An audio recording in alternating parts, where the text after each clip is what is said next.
But one of the things the ship is most famous for, I'm looking towards the stern at the helicopter hangar door. It's closed. There's some machinery and some signal flags and things on the deck there. But I mentioned that this ship was the test ship for Canadian technology, and one of the things that Canada was famous for was to be able to handle the large Sea King helicopters. When this helicopter came to land on a moving ship, they used a thing called the bear trap, which is what you're looking at now. The helicopter would hover over the ship, drop a cable. This would close on the cable, in other words, latching onto it. And the helicopter would then winch itself down onto the helicopter deck of the ship. And then the whole rig would run with the bear trap right inside this hangar.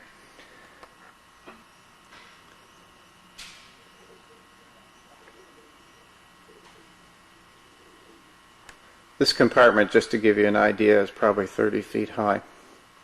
See some of the markings on cabinets and things. These markings are fairly standard in the NATO fleet.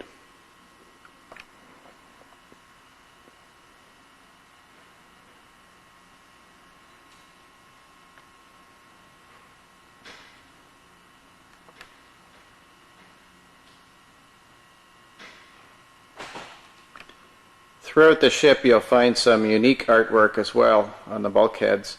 Some is a little tamer than others. Of course, all of this work is unique to each of the ships. Just want to give you an idea that there are a number of passageways that you'll be able to use. This in particular is the firefighting station where the firemen would stand with the doors closed while the helicopter landed. And I understand that if there was an accident or the helicopter crashed, they had a foaming fire system that could be used and would suppress the fire for about 2 minutes, allowing the rescue crew to get the helicopter crew off. And then they had the ability to then throw the helicopter off the side of the ship before it reignited.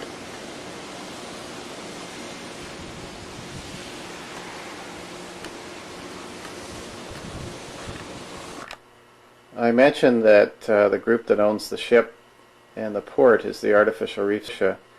This ship is the HMCS Saguenay, which was a sister ship of the Fraser and was our first project, which we scuttled in 1994 in Lunenburg Bay, about 10 miles from here. What's a unique experience that's happening is groups are coming to visit the Fraser, walk about, and they have even overnighted on board, and then they go over to Lunenburg and spend a few days diving on this unique shipwreck.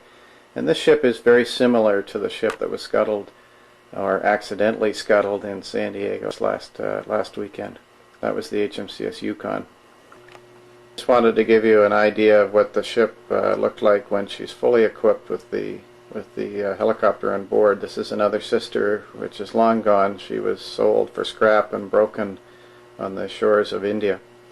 It's the HMCS Marguerite. And this is a print that's actually in the bulkhead in the wardroom. The wardroom being where all the officers met, had their meals, and had their leisure time, and of course there was a bar on board.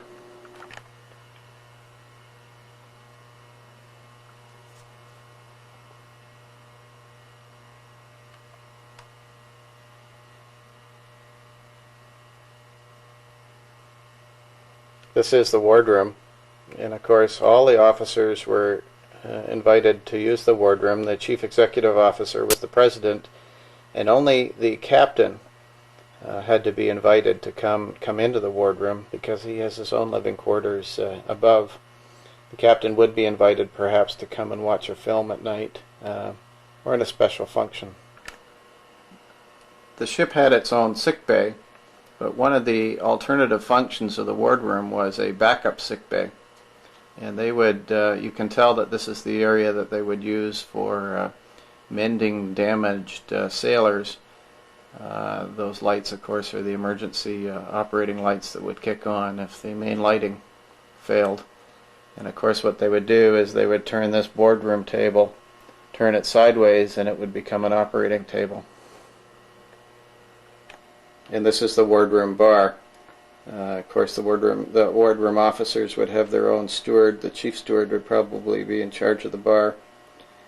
The significance of the one blast sign, of course, is the nuclear blast testing that was going on board here in the mid-60s. This is a passageway that runs from the forecastle through to the weather deck. The openings on the left-hand side, or the port side, are senior officers' quarters, and the wardroom is on the starboard side or the right side. Of course, that's why the hats are hanging there, because if you wore your hat into the wardroom accidentally, you had to buy a round of drinks for everybody that was there.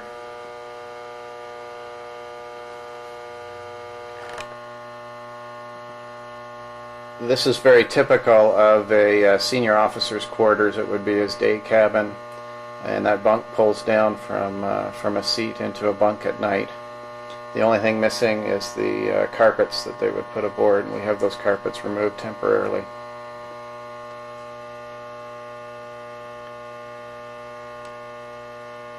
Senior officers were lucky enough to have their own porthole, of which there's not very many on board.